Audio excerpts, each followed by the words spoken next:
네, 우리나라 월급쟁이라면 국민연금 다들 납입하고 계시죠. 그런데 지금 30대는 추후에 국민연금을 못 돌려받을 수도 있다. 재원 곳간이 서서히 좀 바닥나고 있다. 이런 뉴스들 계속 쏟아집니다. 10년 위기 주기설 네. 이런 이야기 글로벌 뭐 국내 매번 돌잖아요. 네, 그렇죠. 지금 우리나라 어떻게 보고 계세요? 현 상황? 사실 우리나라가 98년도에 IMF를 겪었고 네. 2008년도에 글로벌 금융 위기를 겪어서 10년 주기설이 있잖아요. 네. 그 2018년도에 위기가 온다 그랬어요.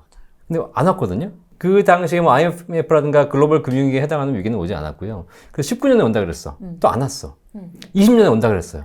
20년에 코로나가 터져가지고 위기인 것처럼 보였어요. 예. 근데 이게 오히려 위기기는커녕 한 2달 정도 고생하다가 국가적으로 방역은 위기였지만 사실 재테크 측면에서 보면 사실 이건 엄청난 기회가 돼가지고 주식과 부동산이 폭등을 했죠. 맞아요. 그죠? 네. 맞아요. 자, 이런 걸 보면 우리가 위기가 온다 그러는데 올까? 그리고 그 위기를 주장하셨던 분들은 아직도 또 위기라고 온다고 얘기하고 있어. 맞아요. 자, 그런데 중요한 건 제가 정리해 드릴게요. 네. 위기가 온다 안 온다가 아니라 사실 이미 우리는 위기에 와 있어요. 위기 속에 들어와 있는 거예요. 현재.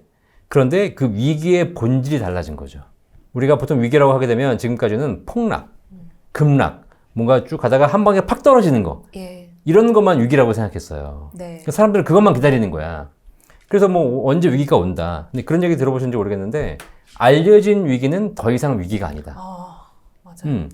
온다 그러면 안 와 사실. 이미 알고 있는데 뭘 와. 다 대응이 끝나는데. 그래가지고 이제 뭐 위기가 온다 그러니까 지금 어떻게 현금 들고 있으면 한번 위기가 오면 그때 왕창 한번 살까 막 준비하시는 분들 계시는데 죄송하지만 위기는 그런 위기는 오지 않습니다. 이제 우리 사회에 있는 위기는 뭐냐면 이제 폭락이 아니고 쇠락이에요. 쇠락. 폭락, 쇠락 무슨 차이예요? 위기에는 두 가지 종류가 있어요. 우리가 지금까지 위기라고 얘기했고 겪어본 위기는 폭락이에요. 한 번에 무너지는 거죠. 네. 급락하는 거죠. 네. 그런데 쇠락은 그것이 아니라 서서히 무너져 가는 겁니다. 어느 게 더 위험할까요? 느낌상 쇠락일 것 같아요. 그렇죠. 사람들은 폭락이 위험하다고 생각해요. 네. 그런데 제가 그런 예를 들어드릴게요. 우리 잘 아시는 이야기가 있어요. 네. 개구리를 끓는 물에 넣어요. 그럼 어떻게 하죠? 얘가 튀어올라요. 그러면 끓는 물에 들어가서 나왔기 때문에 다리라든가 몸을 디었을 거예요. 그죠? 이거 위기를 겪은 거야. 네. 그런데 위기란 걸 느꼈기 때문에 튀어올랐다는 거죠. 네. 얘는 몸을 데이긴 했지만 얘는 살았어요. 그리고 이 화상 입은 거는 시간이 지나면 회복이 돼요. 그래서 결국은 아무 문제 없이 또 살 수 있고 그리고 그런 위험이 있다는 걸 알기 때문에 다시는 그런 뜨거운 물 근처에 가지 않겠죠. 그런데 개구리를 찬물에 넣어놓고 네. 서서히 가열하면 어떻게 돼요? 뜨거운지 모를 것 네. 같아요. 죽는 줄 모르고 죽어요. 그리고 마지막에 죽는 순간 그때 나갔어야 됐는데 이런 후회를 하기 시작하는 거죠. 이게 쇠락이에요. 우리가 다 아는 겁니다, 사실. 우리 위험도 마찬가지입니다. 우리는 폭락의 위기만 기다리지만 우리 사회는 이미 서서히 어려워져가는 쇠락의 위기에 들어가고 있고요. 잘 보시면 돈이 있는 사람들 지금 보면 막 소비도 늘어나고 여행도 늘어나기 때문에 돈이 있는 사람들은 이게 무슨 위기야 라고 하시겠지만 우리 사회 한쪽에서 서민들, 돈이 없으신 분들, 자영업자들 이런 사람들은 점점점 더 어려워져서 코로나 3년 동안 계속 어려워졌고 네. 코로나 끝나면서 금리가 오르니까 더 어려워졌어요. 요즘 일어나고 있는 전세 사기 여러 가지 이런 문제들 있지 않습니까? 이게 딱 보면 가진 자들은 아무 문제가 없어요. 그런 걸 하지도 않아. 근데 서민들은 점점점 더 어려워져 가서 결국은 이것이 끝까지 가고 있다는 사실이에요. 그래서 우리가 위기를 다시 한번 생각해 볼 필요가 있어. 이미 우리 사회는 어려워져 가고 있고 이런 사회에서 우리가 과연 어떻게 대처해야 될 것인가. 위기가 올 걸 기다리는 것이 아니라 이 위기가 왔다고 생각해서 여기서 어떻게 대처할 것인가를 우리가 고민해 볼 필요가 있는 거죠. 너무 무서운데요. 네. 내가 힘든 이유가 쇠락이구나라는 네. 생각을 많은 분들 공감하실 것 같고 네. 위기의 본질은 이제 달라지고 있다. 이거를 네. 직면하고 직시해야 된다라는 말씀을 네. 해주셨는데 네. 지금 돈을 가진 자들은 네. 오히려 이런 쇠락이 유리하다. 그러니까 맞아요. 느끼지 못할 거다라는 말씀을 해주셨고 네. 폭락이 오히려 가진 자 서민에겐 공평할 수 있다라는 이야기를 해주셨는데 네. 책에도 좀 얘기를 해주셨지만 옥죄면 옥죄일수록 이 부익부 빈익빈 더 심해지고 여기서 네. 풀면 더 상황은 심각해진다 이런 표현을 네. 하셨어요. 네네. 지금은 어떤지 궁금합니다. 정책적으로 봤을 때 금리도 이젠 동결이잖아요. 더 심각해지나 싶거든요. 네. 잘 생각해 보시면 이게 폭락과 쇠락을 비교해 보면 네. 폭락은 급락하잖아요. 네. 그렇기 때문에 누구도 손을 쓸 수 없어요. 그래서 제가 다 힘든 오히려 폭락은 공평하다. 가진 사람이나 없는 사람이나 같이 잃기 때문이고 그리고 시간이 지나면 다시 회복하기 때문에 이게 사실 차라리 공평한 거거든요. 그런데 쇠락은 그렇지 않아요. 쇠락은 서서히 안 좋아지기 때문에 네. 처음엔 누구나 다 버텨요. 그런데 시간이 지나면 지날수록 이 시간이 길어지면 그때부터는 이 버틸 여력, 돈이 있는 사람들은 버티게 되고요. 돈이 없는 사람들은 버티지 못하게 돼요. 그래서 시간이 지나면 결국은 이 돈이 없는 사람들, 서민들은 거기서 몰락하게 되는 것이고 네. 그들이 이제 버린 부동산, 그들이 포기한 것들을 가진 자들이 줍줍하게 되는 것이죠. 그래서 제가 항상 말씀드렸듯이 폭락은 차라리 공평하다. 네. 쇠락은 결국은 부자들에게만 유리한 구조가 되는 겁니다. 지금 우리나라의 금리 인상도 보시면 이게 딱 보면 알 수 있어요. 사실 코로나로 인해서 굉장히 3년간 어려웠잖아요. 그래서 이제 서민들은 점점점 어려워지면서 대출을 받아갔어요. 네. 그걸 극복하기 위해서, 그렇죠. 살아남기 위해서 대출을 받았어요.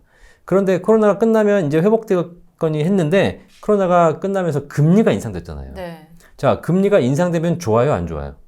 금리 부담 있죠. 그러니까요. 근데 금리가 제가 강의할 때마다 질문 드리거든요. 네. 금리가 인상되면 좋다는 분들이 계셔요.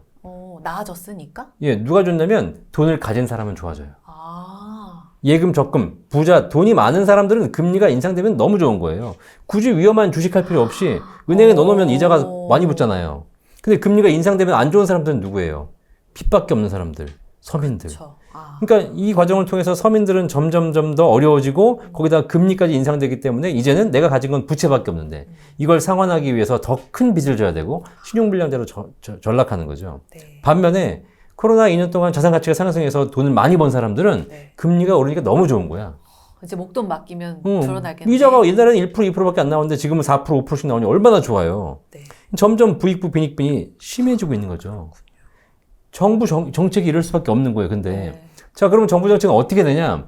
정부 정책은 서민을 살리기 위해서 뭔가를 해야 되잖아요. 그죠? 자, 그런데 이번에 지난 1월 달에 이제 국토부 장관이 부동산 규제를 풀었지 않습니까? 네. 왜 풀었어요?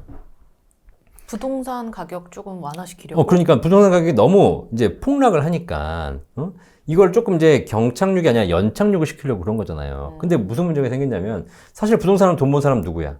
전부 부자들이에요, 부자들. 그렇죠. 근데 부동산 가격이 폭락해야 그 돈 번 사람들이 어려워지고, 그래야 서민도 집을 살 수 있게 되잖아요. 그죠? 근데 이 갑자기 급락하니까 어떤 일이 벌어졌냐면, 건설사가 부도가 나게 생겼어요. 그러니까 이게 무슨 얘기냐? 건설사가 부도가 나면 다 망해. 그러니까 어쩔 수 없이 살려줘야 돼. 우리 사회가 이미 구조적으로 그렇습니다. 뭔가가 망하게 됐을 때 망하게 놔둬야 되는데 그게 망하는 걸 놔두면 결국은 다 같이 죽기 때문에 그들을 살리기 위해서 규제를 풀어버린 거예요. 그러다 보니까 규제를 풀어보다 보니까 이제 어떻게 돼요? 다시 가격이 또 꿈틀꿈틀하기 시작하죠. 네. 그럼 서민들은 내가 집값이 떨어져야 살 거라고 생각했는데 맞아요. 못 사는 구조가 되는 겁니다. 금매 놓쳤어요. 또. 놓쳤어요. 네. 또 기회를 놓친 거죠. 어쩔 수 없어요. 사실 국가 입장에서는 이제 선택해야 돼. 서민을 살리기 위해서 그냥 규제를 계속 했다가는 같이 죽게 생겼으니까 일단은 살고 보자라고 해가지고 규제를 풀어버린 거죠. 이건 어쩔 수 없어요. 지금 이 규제상으로 이런 문제들이 생겨요. 제가 정책을 딱 보고 있으면 규제를 푸는 것이 맞냐 아니면 규제를 하는 것이 맞냐. 네. 여기에서 갑론을박이 많은데 저는 사실 그렇게 생각해. 다 때가 있다, 때가. 규제를 해야 될 때가 있고 규제를 풀어야 될 때가 있는데 규제를 해야 될 때 규제를 풀고 규제를 풀어야 될 때 규제를 하고 있고 이런 게 가장 큰 문제거든요. 근데 어찌됐든 이런 모든 상황에서 관계없이 부자들은 돈을 벌어가더라. 서민들은 점점 돈을 잃어가더라. 너무 답답한데 그러면 정부는 네. 지금 이 현실 직시와 현 상황에 대한 많은 업데이트에 대한 이해가 필요하고 네. 이 현명한 리더가 필요한 거잖아요. 맞아요. 근데 그런 거 차치하고 네. 알 거잖아요. 지금 상황을. 네. 이 위기라고 왜 인정하지 않는 자, 거예요? 그거 되게 중요해요. 정부는 위기인 거를 알지만 네. 그걸 위기라고 얘기할 수 없어요. 왜 그런 거예요? 그걸 인정하는 순간 나의 실수가 되어버리기 때문입니다. 우리나라의 그 시스템을 연구해 보시면 네. 역사를 연구해 보면 그런 게 보여요. 우리나라에서 큰 위기가 발생했던 사건 사고들이 있습니다. 네. 우리 지난 20년 역사상 보시면 혹시 기억하실지 모르겠는데 우리나라에 그 삼풍백화점. 아, 너무 어릴 때지만 알고 있어요. 너무 충격적이죠. 그죠? 네. 96년도에 백화점이 무너졌어요. 95년도죠. 네. 또 하나가 뭐냐면 혹시 대구 지하철 사고 아세요? 알죠. 네, 대구 지하철 사고. 어쨌든. 그다음 또 하나가 세월호. 네. 우리나라가 역사적으로 겪었던 아주 굵직굵직한 정말 위험, 사고들입니다. 가슴 아픈, 네. 가슴 아픈. 자, 근데 이 사고들을 보면 우리가 느끼는 게 있는데 저는 되게 참 신기한 게 있어요. 뭐예요? 자, 삼풍백화점 무너졌어요. 삼풍백화점이 무너지면서 백화점 사장실도 다 무너졌거든요. 백화점 사장 살았을까요? 죽었을까요? 살아남았죠? 살았어요. 살았어요. 자, 대구 지하철에 불이 나가지고 150명 넘게 사망했어요. 그 지하철을 운전했던 기관사 살았을까? 죽었을까? 살았을 것 같아요. 살았어요. 세월호 선장 살아서 죽었어. 살았죠. 살았어요. 자, 무슨 얘기예요? 그런 큰 사고를 발생했지만 그 사고의 결국은 원인이 되었던 네. 그 사람들은 다 살았다는 겁니다. 그거를 빨리 알 수 있었던 사람들. 네. 이미 발생한 걸 알고 있었고 거기에서 위기입니다라고 얘기할 수 있는 사람들은 다 살았어요. 그죠? 자, 근데 중요한 건 그 세 명이 살아나가면서 네. 백화점을 빠져나가면서 네네. 지하철을 빠져나가면서 세월호를 빠져나오면서 했던 얘기가 공통적인 얘기를 했어요. 아, 기다려라. 기다리세요. 지금 위기입니다. 빨리 나갑시다 라고 하지 않았고 그들 예. 세 명 다 뭐라 그랬냐면 기다리세요 라고 얘기했어요. 지금 정부처럼 위기를 인지하지 않았다는 거죠? 네. 인정하지 않았다는 위기인 거죠? 걸 알지만 위기를 인정하지 않았다는 거예요. 왜 그랬을까요? 왜?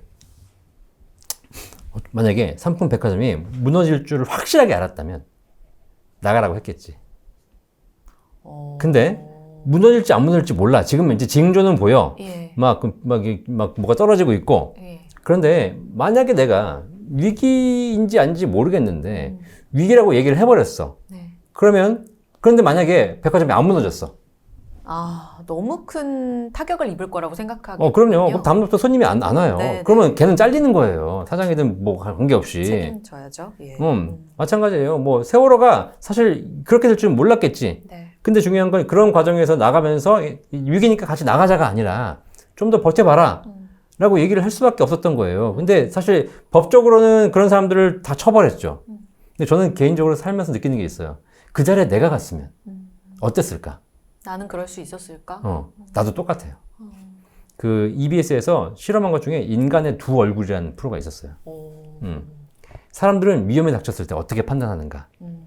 그러면 지나고 나면 위험 닥쳤을 때 이렇게 대응했어야지라고 얘기하지만 네. 사실 인간이면 그 자리에 들어가면 누구나 대응하지 못해요. 그래서 이거는 왜 정부는 이렇게 대응하느냐라고 얘기하기 이전에 네. 내가 대통령이 돼도 똑같아, 결국은. 왜냐면 내가 조장한 위기, 이걸 어떻게 얘기해요? 지금 정부가 위기라고 얘기하는 건 뭐냐면 다 전 정부에서 했던 것들이에요. 그렇죠. 남이 해놓은 거니까. 네. 제가 예를 들면 주식 전문가인데 네. 지금 월급쟁이 부자들도 주식 얘기 많이 하시잖아요, 그렇죠? 네. 자, 그래가지고 내 고객한테 투자하시라고 한 거야. 네. 지금처럼 예를 들면 요즘 주가조사 사건 발생했잖아요. 내가 투자라고 했는데 손실을 봤어. 자, 그럼 이제 고객이 물어볼 거 아닙니까? 전문가님, 투자라고 해서 제가 손실 봤습니다. 어떻게 됩니까? 라고 물어보면 모든 투자 전문가들이 뭐라고 얘기하냐면 이렇게 얘기해요. 기다리세요. 지금 손실 보고 있는데 다시 올라갈 겁니다. 예. 근데 왜 그러냐면 내가 가입시켜줬기 때문에 그래요. 내가 추천해줬기 때문에. 자, 그런데 내가 추천해주지 않은 사람이 와가지고 나 아까 그 A라는 사람이 추천해가지고 이거 해가지고 손실 중인데 이거 네. 어떻게 됩니까? 그럼 B는 뭐라고 얘기했는지 아세요? 빠져나오세요. 빨리 나오세요. 잘못한 거예요. 아, 왜 그래? 내가 하지 않았기 때문에. 그렇죠. 사람은 똑같아. 결국은 예. 위기를 만든 사람에게 이게 위기냐고 물어보면 위기라고 절대 얘기하지 않아요. 그 대책을 안 쓰는 거야. 그렇죠. 그리고 남이 만들어 놓은 위기만 위기라고 얘기하지. 그래서 이런 과정이 반복되면 결국은 국가든 제도든 시장이든 개선되기가 쉽지 않은 것이다. 네. 그래서 이런 거는 어쩔 수 없는 시스템이다. 그래서 우리는 여기서 우리 스스로 이 방송을 보시는 우리 구독자분들께서 네. 정부의 얘기라든가 시장의 이야기를 듣지 마시고 예. 내 스스로 판단할 수 있는 능력을 길러야 돼요. 아, 이런 게 있어요. 자, 혹시 우리 앵커님 결혼하셨나요? 네. 하셨어요? 자녀 있어요? 아니요. 아직 없어요. 이제 내가 자녀가 있어요. 내가 초등학생, 중학생이에요. 요즘 애들이 가장 많이 놀 때 가장 많이 하는 게 게임이잖아요. 네. 그죠? 근데 부모로서 애가 게임하고 있으면 좋아요, 안 좋아요? 걱정되죠. 걱정되죠. 놀까봐 계속. 네, 그러니까요. 얘가 맨날 게임만 하고 있어봐요. 얘 공부를 해야 되는데 계속 게임만 하고 있으면 안 되잖아요. 그죠? 자, 엄마가, 집에 들어왔더니 얘가 게임을 하고 있어. 얘가 성적은 안 나와. 그럼 엄마는 뭐라고 하겠어요? 잔소리. 그래서 처음에 이렇게 합니다. 이제 그만해라. 응? 게임하면 그만하고 공부해야지. 그래가지고 대학 가겠니? 네. 그랬어요. 엄마가 야단 살짝 쳤죠. 네. 근데 보니까 다음날 또 게임을 하고 있어. 뭐라고 하겠어요? 그만하라니까. 그만하라니까. 엄마 게임 하지 말라 그랬지? 네. 대학 가겠어? 야단 치고 막 하지 마! 이렇게 한 겁니다. 네. 그렇죠? 그랬더니 얘가 이제 다음날 왔더니 어떻게? 이제 게임을 안 하고 있어. 근데 언제 해? 몰래 해요. 안 계실 때. 엄마 없을 때 하거나 엄마 잘 때 하거나. 또 걸렸어. 네. 이제 엄마가 이제 화가 나죠. 그렇죠. 사실 얘가 게임을 하고 싶어서 하는 게 아니라 거기에 이제 어째 빠져버린 거기 때문에 네. 얘를 이제 게임을 못하게 하는 것이 중요한 것이 아니라 어떻게 하면 좀 덜하게 하는 게 중요한데 엄마는 지금 화가 난 거야. 그러니까 어떻게 이제 등짝 스매시. 등짝 막 때리면서 야 그러면 욕하면서 막 하잖아요. 그러면서 결국은 뭐야? 뭐 어떤 경우에는 컴퓨터 던져버려요. 막 그래서 응? 하지 마. 그래서 컴퓨터 다 치워버려. 네. 자 이제 나는 게임을 하고 싶은데 친구들 다 게임하고 있는데 네. 게임에 빠졌는데 엄마가 게임을 하지 말라 그러고 결국은 게임기를 치워버렸어. 망가뜨렸어. 게임 안 할까요? 어떻게든 하죠. 얘는 밖에 나가서요. 게임방 가서요. 이게 뭐냐면 근본적인 문제를 해결하지 않고 그렇죠. 자꾸 규제를 하기 시작하면 얘는 결국은 더 큰 문제가 생긴다는 겁니다. 그래서 그 지난 정부 때의 부동산 정부 정책 25번의 부동산 정책이 실패한 이유가 뭐냐면 네. 국민들은 부동산을 가지고 처음에는 투기할 생각이 없었어. 네. 근데 자꾸 부동산 가격이 올라가니까 내가 투기를 하고 싶고 돈을 벌고 싶잖아. 그건 모든 사람의 심리잖아요. 네. 근데 자꾸 규제를 해.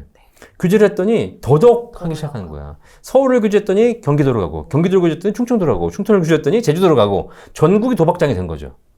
이건 규제를 잘못한 거예요. 하지 말아야 될 때 한 거예요. 사실 그때는 규제를 하지 말고, 네. 이런 다른 방법 써서 애가 게임을 한다. 그럼 엄마가 불러서, 야, 게임을 그러면 하긴 해. 대신 우리가 하루에 1시간만 하자. 그래서 딱 일정한 규정을 정해두고 나머지는 공부할 수 있도록 도와줘야지. 그걸 무조건 못하게 하니까 결국 이런 일이 벌어진 겁니다. 규제를 했더니 네. 결국은 애가 다 망가지더라는 거야. 그리고 우리나라 부동산이 이렇게 결국은 투기 시장이 되고 망가진 거예요. 여기까지 이해되셨죠? 네. 자, 그런데 이제 그렇게 해서 애는 망가져갖고 애는 막 나가서 게임하고 있고 집에는 엉망이 됐어. 네. 저녁에 아빠가 퇴근을 해. 네. 아빠는 이 상황을 알아 몰라? 잘 모르죠. 모르죠. 네. 아빠가 퇴근해서 보니까 애는 막 저기서 몰고 있고 게임기는 저기 막 날아가 있고 엄마는 막 씩씩대고 있고. 그죠? 자, 그럼 아빠는 뭐라고 하겠어요? 집안이 왜 이래? 네, 집안이 왜 이래? 이번에 왜 이문이 이 꼴이야? 그러면서 일이야? 사실 누구를 야단쳐? 원래는 애를 야단쳐야 되는데 엄마한테 얘기하는 거예요. 당신은 왜 이래? 아니 애가 게임 좀 할 수 있지. 그거 가지고 이렇게 집어치고 하니까 애가 저번에 젓거리잖아 지금. 저 애를 잘 키워야 될 거 아니야. 이 뭐야? 그리고 가가지고 애한테 뭐라 그래? 네. 애한테 이렇게 하는 거야. 야, 그래. 괜찮아. 오히려. 게임 좀 할 수 있지? 그러면서 야 다시 그냥 게임 좀 해. 하라고 그러는 거예요. 이게 뭐 하고 있는 거죠? 이미 이전 상황은 전혀 무시한 채 그렇죠. 사실 그걸 다 알아야 되거든. 네. 그러면 이 아빠가 그런 상황을 잘 알면 거기에 대해서 어떻게 대처할 것인가를 합리적으로 대처할 텐데 그걸 모르기 때문에 엄마한테는까지 윽박 지르고 자식한테 가지고는 뭐 그럴 수 있지. 야, 뭐 어린애가 응? 그러면서 게임 1시간만 해. 이러는 거예요. 그럼 애는 또 갑자기 풀어주잖아, 규제가. 그렇죠. 근데 좋다고 또 하잖아, 또. 네. 그죠? 근데 중요한 건 이 상황에서 뭐냐면 더 이상 애는 엄마를 신뢰하지 않아요. 제도를 신뢰하지 않는다는 거지, 이제. 그죠? 아빠가 오면 해결이 돼. 그렇게 인지를 하는군요. 그렇죠. 그러면 얘는 진짜 중요한 건 얘는 공부를 해야 되는 건데 공부를 해야 되는 것이 아니라 게임만 가지고 시간만 왔다 갔다 하게 되는 겁니다. 근본적인 문제 해결은 되지 않는 거예요. 네. 이게 현재 우리나라 부동산이에요. 정권이 바뀌면서 풀어줬잖아.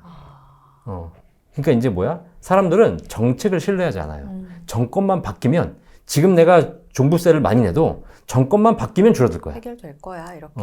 그럼 결국은 어떻게 돼? 더 투기를 하게 되는 거죠. 너무 현실 직시를 이제 육아랑 비교를 해주시니까 네.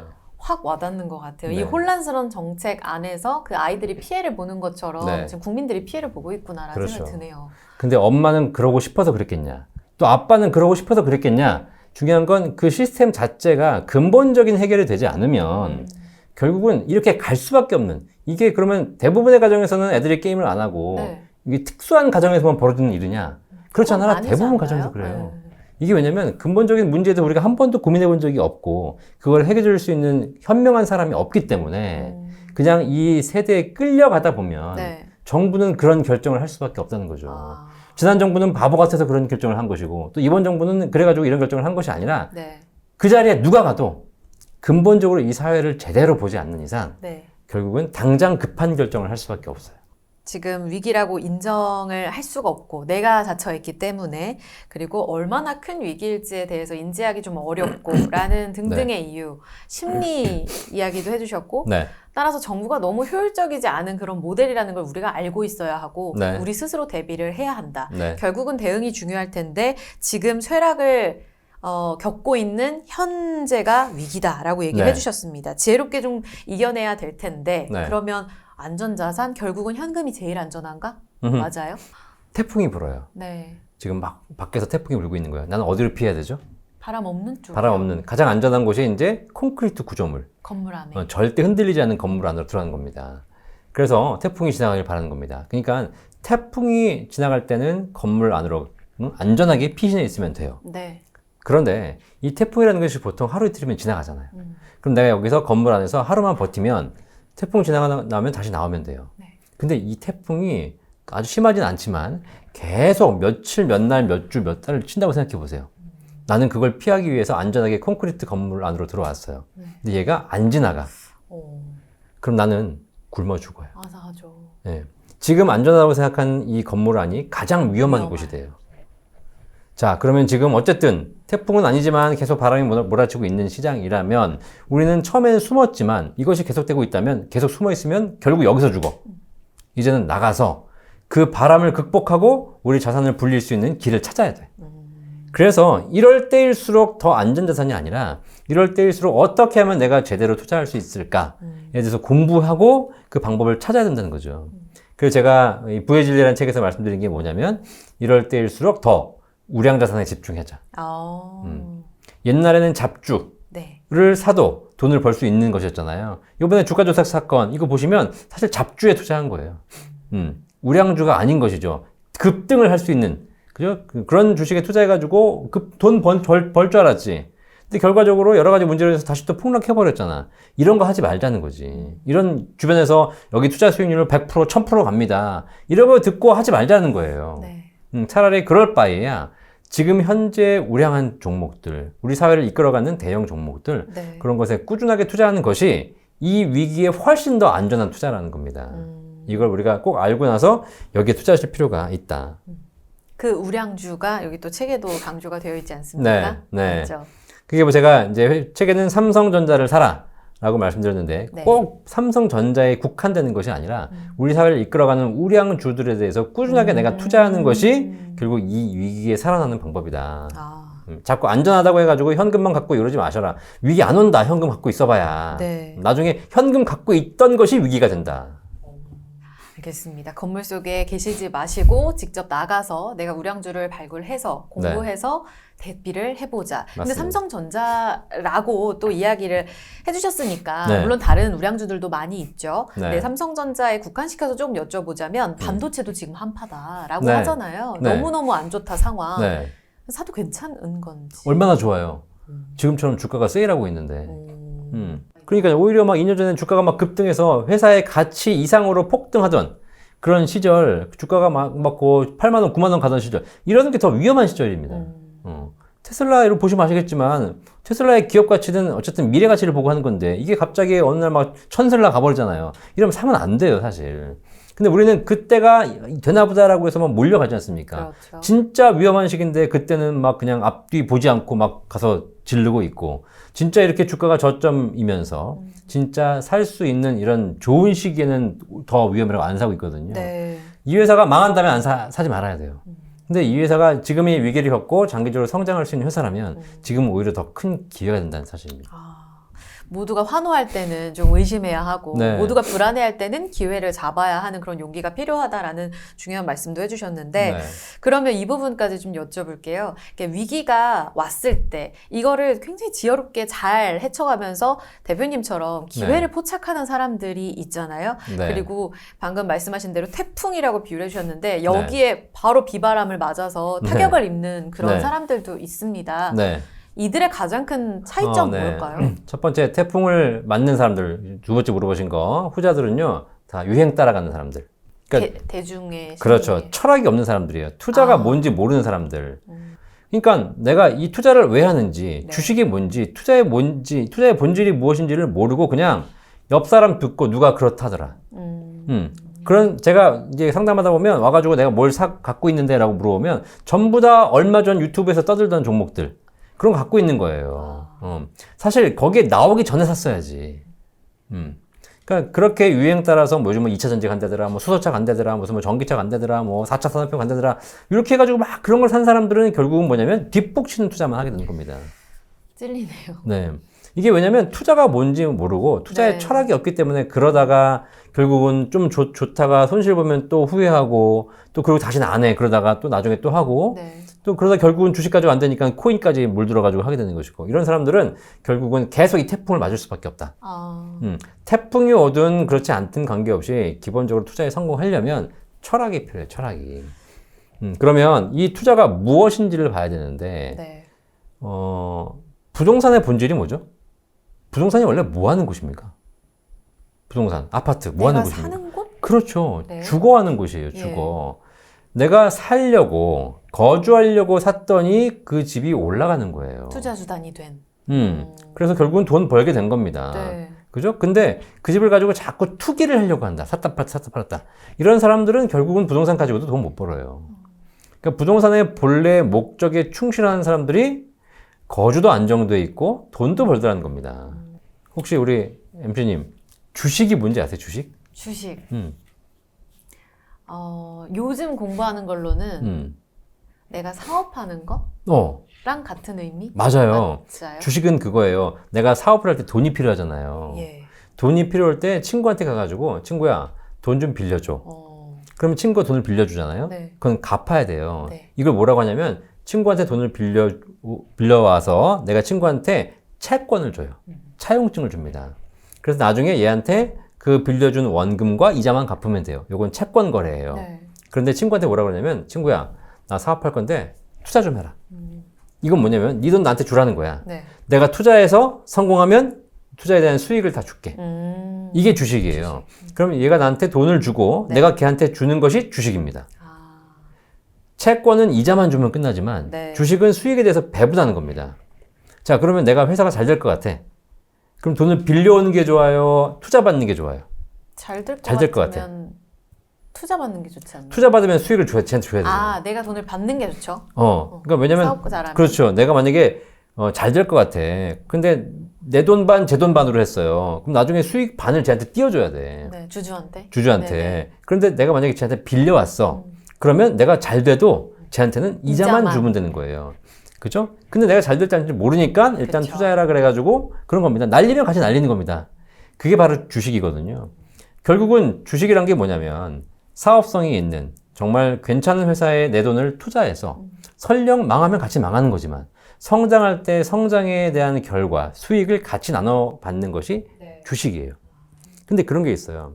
내 돈을 투자했어. 투자했는데 다음날 전화해가지고 야 저기 친구야 내가 투자했는데 회사 좀 괜찮냐? 잘 되고 있냐? 다음날 또 전화해. 야, 요즘 좀 어렵다는데 너 내 돈 빼야 되는 거 아니니? 이거 매일 전화해서 물어봐. 자, 만약에 우리 앵커님이 그런 친구의 돈을 쓴다. 한 열흘 동안 그렇게 귀찮게 한다. 뭐라고 하시겠어요? 제가 돈을 받았으니까 할 말은 없는데. 저는 그러겠어요. 야, 됐어. 가져가. 너 안 써. 야, 투자했으면 뭐야? 적게는 1년, 길게는 5년, 10년 기다려줘야지. 내가 사업이 하루아침에 되는 거니? 그죠?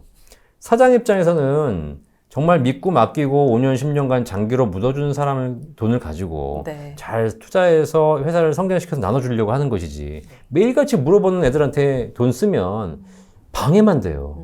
우리나라의 주식 투자자의 99%는 매일 물어봐, 매일. 단타치잖아. 초 단위로 물어봐. 되냐 안 되냐. 샀다 팔았다. 그죠? 그러니까 이런 투기꾼들이 널려 있으니까 사장 입장에서는 사업을 할 수 있겠어요? 피곤하죠. 그러니까 사실 이게 주식시장이 이렇게 가면 투자의 본질에 맞지 않는 겁니다. 네. 진짜 괜찮은 회사에 돈을 맡기고 그들과 함께 성장해서 최소한 5년, 10년 내 돈을 묻어놓을 수 있는 그런 회사. 그런 회사에 투자하는 것이고 회사들도 그런 돈을 받아가지고 잘 불려서 나중에 성과를 배분하는 것. 이래야 주식시장이 건강해지고 시장이 성장하게 돼요. 여러분들께서는 독립적 이런 가치관을 갖고 계신지 한 번쯤 자문해 보셔야 될 것 같습니다. 나의 이런 철학이 있느냐, 투자 철학 스스로 자문하면서 이것이 위기를 이겨낼 수 있는 하나의 중요한 내공이라고 말씀하셨으니까요. 우량주에 대한 공부 다시 한번 좀 해볼 수 있었으면 좋겠습니다.